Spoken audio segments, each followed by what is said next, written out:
Sapa Indonesia Malam berlanjut, saya Tifa Solesa. Evakuasi korban erupsi Gunung Merapi di Sumatera Barat terus dilakukan. Dan sejauh ini sudah ada 13 jenazah pendaki yang ditemukan. Sebelum erupsi, Pusat Vulkanologi dan Mitigasi Bencana Geologi atau PVMBG telah memberikan peringatan status waspada.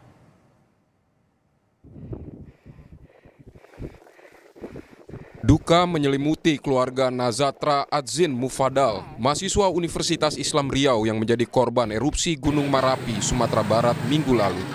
Jenazah Nazatra dipulangkan dan dimakamkan di kampung halamannya di Kecamatan Kulim, Kota Pekanbaru, Riau. Korban bersama 7 temannya mendaki Marapi pada Jumat pekan lalu. Keluarga tak menyangka Nazatra menjadi korban bencana.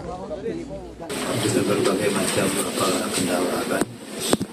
Ya, sebelum berangkat dia minta main futsal dulu.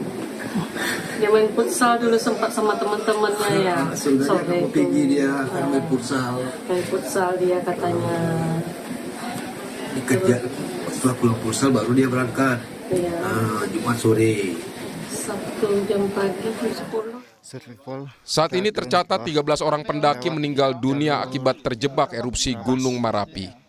8 jenazah masih proses evakuasi, sementara 5 jenazah sudah berhasil diidentifikasi. Tim SAR menyebut salah satu kendala evakuasi korban pendaki karena saat ini Gunung Merapi masih aktif, mengeluarkan abu vulkanik hingga beberapa kali evakuasi dihentikan. Tim masih di lapangan, di puncak. 8 orang sudah dimasukkan ke body bag dan saat ini sedang transferan ke bawah, dievakuasi ke bawah. Dan selanjutnya secara estafet dari tim yang di bawah akan menyambut tim yang di atas. Dan sampai di bawah akan dibawa ke ambulan dan akan diserahkan kepada DPI. Nah, itu rencana yang akan kita laksanakan pada hari ini. Untuk hambatan untuk hari ini sudah ada 5 kali erupsi. Dan dari pagi sampai jam 11 tadi abu vulkanik juga turun sampai ke kaki bukit. Namun tragedi Marapi memunculkan tanda tanya, sebab saat menjelang erupsi ada 75 pendaki sedang menuju puncak, padahal status Marapi berada di level 2 atau waspada. Badan Nasional Penanggulangan Bencana menyebut saat status waspada secara aturan, pendaki atau warga tak boleh beraktivitas dalam radius 3 km dari puncak. Kalaupun Anda memberi izin, itu tidak boleh sampai puncak, nggak summit gitu. Nggak boleh sampai puncak, karena radius 3 km itu sudah avoiding gitu, dan tidak boleh mendekat lagi, karena statusnya adalah waspada level 2. Nah, kalau tetap informasi sudah tahu, ini gunung status waspada level 2. Petugas posko pendakian tahu. Apakah disampaikan ke pendaki bahwa Anda tidak boleh sampai puncak? Hanya radius 3 kilo dari puncak. Pusat Vulkanologi dan Mitigasi Bencana Geologi PVMBG menyebut sebelum terjadi erupsi telah mengirimkan peringatan peningkatan status waspada pada 1 Desember 2023. Untuk status level waspada sendiri, Anda tadi tempat menyatakan bahwa wisatawan dan juga pengunjung itu juga telah dibatasi. Artinya, apakah ada miskomunikasi antara pihak terkait di lokasi tempat erupsi di lokasi Gunung Merapi sendiri? Betul, untuk rekomendasi kami selama status level 2 Marapi itu tidak beraktivitas di daerah 3 km dari kawah atau puncak. Dan untuk laporan evaluasi sendiri kami mengirimkan laporan evaluasi itu 2 minggu sekali untuk level 2 atau gunung api status waspada. Terakhir dikirimkan hari apa, Bu? Atau pekan lalu? Tanggal 1 Desember itu kami sudah tanda tangan pengiriman, kemudian tanggal 2 disebarkan ke stakeholder. Upaya pencarian dan evakuasi para korban masih terus dilakukan. Evaluasi juga perlu dilakukan agar tidak terulang lagi tragedi di negeri yang memiliki banyak gunung api ini. Tim Liputan Kompas TV. Ya, total 75 pendaki sempat berada di Gunung Merapi saat erupsi terjadi. Sebanyak 13 orang ditemukan meninggal dunia dan 10 orang lainnya masih dicari. Kita akan mendengar cerita soal tragedi erupsi Merapi ini dengan Lingga Duta Andreva, korban yang berhasil selamat dari bencana tersebut. Bang Lingga, selamat malam. Malam. secara kondisi fisik dan psikologis Anda gimana kondisinya sekarang, Bang? Alhamdulillah udah baik-baik aja. Dan posisi sekarang sedang ada di mana nih, Bang? Udah di rumah, di Bangkinang. Oke, di Riau ya? Ya, di Riau. Oke. Cerita lebih banyak soal aktivitas yang Anda lakukan saat erupsi terjadi di Gunung Merapi saat itu dan bagaimana Anda bisa menggambarkan kondisi saat itu?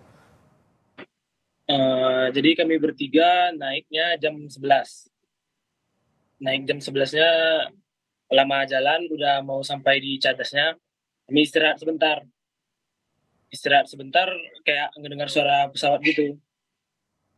Habis dengar suara pesawat, barulah ada dentuman gitu Bang, di depan mata. Oke. Dan Terus itu sudah perjalanan sudah berapa jauh? sudah mau sampai Cadas, sudah 4 jam lah, 4 jaman naik. Oke. Dan setelah itu apa yang dilakukan? Posisinya kami kan lagi waktu itu lagi erupsinya pas erupsinya juga lagi keluar hujan batu ya kan. Jadi kami berlindung di jalur tikus namanya. Dan barulah terjadi erupsi itu dan gimana cara Anda bersama dengan 2 teman Anda yang lainnya untuk menyelamatkan diri kala itu? Kami bersembunyi di bawah itu Bang, di bawah ada namanya jalur tikus di trek Merapi itu. Jadi kemungkinan batu itu kena kepala jadi kecil Bang. Dan baru kemudian bisa diselamatkan begitu atau keluar dari area itu berapa lama? Atau ditemukan oleh petugas waktu itu sudah berapa lama menunggu? Kami 10 menit sembunyi di situ, melindungi diri 10 menit, jadi udah reda gitu kan, nggak ada kayak rasa batu-batunya lagi, jadi kami mutusin untuk lari ke bawah, ke pos bawah. Terus di bawah juga udah ditunggu sama orang tim SAR-nya. Oke. Dan saat turun ke bawah itu, kembali ke titik awal, itu ada 2 teman Anda yang lain mengalami kondisi luka-luka atau ada hal lain begitu? Tidak, alhamdulillah kami bertiga baik-baik saja. Oke. Nah, hal lain yang juga ingin saya ketahui juga sebetulnya adalah karena yang saya pahami dari beberapa sumber juga menyebutkan bahwa kondisi Gunung Merapi ini sudah dalam status waspada 2 dan itu sudah berlangsung lama sejak Agustus 2011. Nah, saat teman-teman memutuskan untuk mendaki Gunung Merapi itu apakah sebelumnya sudah ada informasi atau peringatan terlebih dahulu dari petugas tempat? Dari petugas tempat sih mungkin ada, tapi kaminya yang kayak nggak tahu gitu mungkin. Waktu itu pemberitahuannya dalam bentuk gimana bentuknya? Di akun ofisialnya, akun Merapinya. Pemberitahuan lisan dari petugas bahwa kondisi gunung seperti ini lalu harus waspada, adakah peringatan-peringatan itu? Kalau dari saya nggak tahu, tapi kalau dari teman-teman yang lain mungkin ada. Saya sendiri nggak tahu. Jadi yang tahunya kami kayak gunung itu aman, kayak orang banyak mendaki kan, jadi otomatis kami juga ikut mendaki juga karena mana tahu aman gitu kan, tapi nggak tahunya kan bencana. Ini pengalaman Anda mendaki gunung pertama kali atau sebelumnya juga sudah pernah melakukan hal yang sama? Mendaki gunungnya udah lumayan sering, tapi yang pengalamannya yang ini yang baru itu. Ini baru pertama, sebelumnya sudah pernah mencoba Iya. gunung aktif yang lain begitu di tempat yang berbeda? Sudah di tempat berbeda, tapi yang ini yang baru kena bencana ya. Oke. Yang juga menjadi menarik di sini adalah proses evakuasi waktu itu. Yang Anda lihat saat itu, Anda kan bersama 2 teman Anda berupaya menyelamatkan diri ke bawah. Dan setelah Anda berada di titik awal pendakian, gimana kondisinya waktu itu? Dari kami yang berhasil turun ke bawah, kami semuanya alhamdulillahnya baik-baik saja sama yang lain, rombongan yang lain, tapi rombongan kami itu yang terakhir yang turun ke bawah. Jadi nggak ada yang ikut turun ke bawah lagi. Baru kemudian Anda kembali ke Riau dari Gunung Merapi itu kapan setelah itu? Berapa hari atau berselang berapa waktu? Kan kami turun kan, di data sama tim SAR dibawa ke kantor desa di situ kan, di data juga apa segala macam. Jadi kalau sekiranya kondisi udah aman kata orang sana, kalau mau pulang dibolehin pulang. Tapi kalau belum aman di sini aja dulu gitu. Oke. Sebelum akhirnya Anda dengan teman-teman memutuskan untuk mendaki, apakah sebelumnya sudah sempat cek informasi dulu atau mungkin riset dulu nih kondisi gunung bagaimana, bahayanya apa? Apakah itu juga sudah teman-teman lakukan dan memikirkan bahaya yang bakal dihadapi nanti? Tidak mengetahui.